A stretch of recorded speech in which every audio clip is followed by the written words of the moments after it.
Hello friends, welcome back to cricket news updates.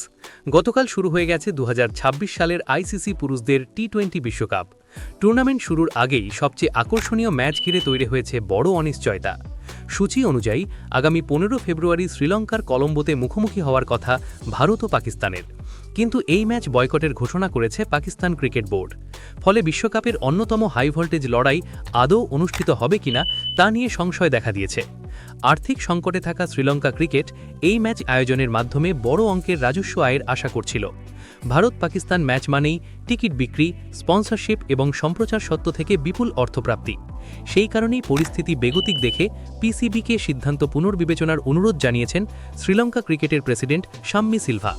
তিনি চিঠিতে দুই বোর্ডের দীর্ঘদিনের সুসম্পর্কের কথা স্মরণ করিয়ে দিয়ে সহযোগিতার আবেদন জানিয়েছেন।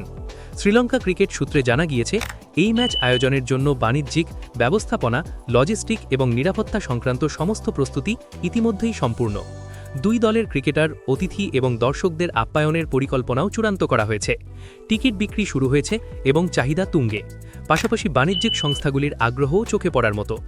এই ম্যাচ না হলে গোটা আয়োজন ভেস্তে যাওয়ার পাশাপাশি শ্রীলঙ্কা ক্রিকেটের বড় আর্থিক ক্ষতির আশঙ্কা রয়েছে।